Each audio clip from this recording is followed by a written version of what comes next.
बिहार में लगातार जो है बाढ़ का कहर जारी है। लगातार कई नदियों का जल स्तर काफ़ी तेज़ी से बढ़ रहा है। वहीं नेपाल से सटे कई जिलों में जो है बाढ़ का उफान भी देखने को मिला है। कई जगह पे लगातार जो है कोसी नदी की बात कर ले, लगातार जो है कटान जारी है, या वाल्मीकि नगर बगहा की बात करें वहाँ पर भी लगातार जो है बाढ़ का कहर देखने को मिला है। और लगातार जो है नीतीश कुमार भी आज निकल चुके हैं बाढ़ क्षेत्रों का दौरा करने के लिए।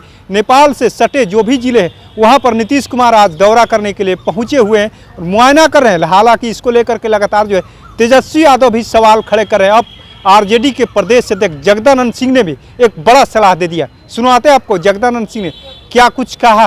आज चर्चा है वो नहीं है कहीं, लेकिन फिर भी सावधानी बरतना, अपने तटबंधों को सुरक्षित रखना ये सरकार की जिम्मेवारी है। और उसके प्रति सजग संस्था जिसका नाम है सरकार, उसको रहना चाहिए। सर, कल एक पत्र सब जगह आ रहा है, अब आ गए आप हैसियत पर नो,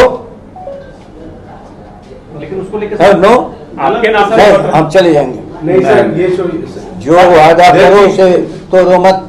और इसी का मैं सबसे कहता हूँ, आप एक सामयिक चीज बोले हो, क्यों इसको डाइल्यूट करना चाहते हो? वो फेक है क्या?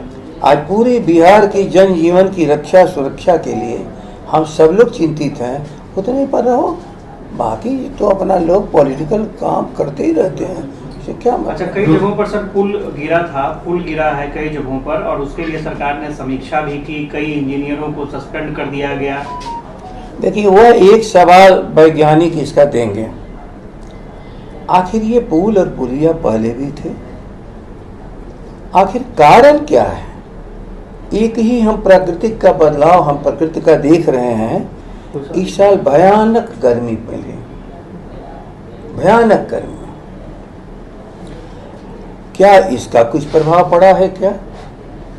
क्योंकि वो जो भी निर्माणाधीन है उनका गिर जाना एक अलग चीज है। निर्माण में गलती हुई होगी, लेकिन 10 साल 15 साल 20 साल जो टेस्टेड स्ट्रक्चर्स हैं, आखिर किसी भी हम बहते हुए पानी जिसको हम नदी कहते हैं अंदर जाते हैं, तो दुनिया में उसका निर्माण का एक ही विज्ञान है कि हम पानी के प्रवाह को बहने के लिए रास्ता देंगे। इसलिए जो पुल बनता है, हम ऊपर से जाते हैं और पानी अपने रास्ते से चला जाता है। दूसरा चीज जो सुरक्षा है कि हर नदी का एक स्काउरिंग डेप्थ कहते हैं। नदी ऊपर से नहीं खतरा है, नदी जमीन के भीतर अंदर से घुस करके सारे तन स्ट्रक्चर्स को तोड़ती है, तो उसको कहते हैं स्काउरिंग डेप्थ। उसकी कैपेसिटी है, क्षमता है। तो हम उससे बचाव के लिए उसकी जो क्षमता है उससे नीचे तक जा करके अपनी सुरक्षा को सुनिश्चित करते हैं। तो क्या पाइलिंग वहाँ तक नहीं था? डिजाइन फॉल्ट है क्या? केवल किसी को दोष को तलाश लेना झटके पर और अपने बचाव के लिए कि चलो क्रोध शांत हो जाएगा, सारा काम हो जाएगा। लेकिन जो इधर मैंने सुना और जाना है कि छोटी छोटी नदियों की उड़ाही हुई है 2 साल के भीतर, छोटी छोटी नदियों का। और उड़ाही में केवल उड़ाही नहीं हुआ, उस मिट्टी को भी लोगों ने, तन ठेकेदारों ने बेच डाला। तो मान लो कि यदि हमारी नींव 20 फीट की हो और 10 फीट 12 फीट उसकी मिट्टी को कोई निकाल लेगा, तो नींव तो हमने कमज़ोर कर दी। जब नींव कमज़ोर कर दी तो जिस सारे सावधानी पूर्वक हमारे ढांचे बने हैं, उस ढांचे को तो आज हमने बात को बिगाड़ दिया। इसलिए मैं बराबर कहता हूँ, प्राकृतिक आपदा एक होती है दैविक, ख्याल कर लो, जिसको हम भगवान कहते हैं, आसमानी कहते हैं। आसमान से बरसता हुआ पानी, आसमान से गिरती हुई बिजली भयानक बाढ़ का कारण बनती है। एक होती है स्वयं सुल्तानी आपदा, माफ करना शब्द को जरा ठीक से ख्याल करो। एक होता है प्राकृतिक आपदा, आसमानी आपदा, एक होता है सुल्तानी आपदा।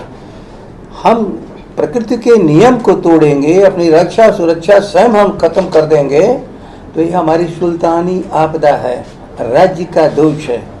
अब इसमें कहाँ क्या मामला हुआ है अब ये लोग हमारे बताएंगे तो जो पानी के वैज्ञानिक हैं कि क्या हमारी पाइलिंग जो ऑब्स्कवरिंग डेप्थ है वहाँ तक हुई थी कि नहीं हुई थी, क्या पानी का प्रवाह दिया गया था रास्ता कि नहीं दिया गया था। लेकिन उसकी सुरक्षा तो करनी पड़ती है, किनारे किनारे बाकायदे प्रोटेक्शन होता है कि नदी इसके भीतर ही। तो आपने सुना किस तरीके से जगदानंद सिंह साफ साफ कह दिया है, जिस तरीके से बाढ़ की स्थिति बनी हुई है, आखिर में इसको लेकर के पहले से क्यों नहीं तैयारी की जाती है। जब बाढ़ आ जाती है तब इसकी समीक्षा होती है। गए हुए हैं मुख्यमंत्री जी देखने के लिए, अच्छी चीज़ है, उनकी जिम्मेदारी है, जाना चाहिए। लेकिन उन्होंने साफ साफ कह दिया कि जिस तरीके का स्थिति बना हुआ है इस पर पहले ही देखा जाना चाहिए कि जो तटबंध है, आखिर में नेपाल जो है पहाड़ी क्षेत्र है, वहाँ से पानी आता है और तटबंध जो हमारे कमज़ोर हो गए हैं उनको देखना चाहिए कि आखिर में तटबंध में मजबूती है, कहाँ पर टूटने का डर है, कहाँ पर कटान है। तमाम चीज़ों को एक एक करके पहले ही देखना चाहिए। लेकिन ये अंत में जब बाढ़ आ जाती है तो कहा जाता है विकराल रूप है, बाढ़ है, तूफान आ गया है। तमाम चीज़ों को पहले से ही देख लेना चाहिए। तो ऐसे ही तमाम अपडेट से जुड़े रहने के लिए इनसाइडर लाइव देखते रहें।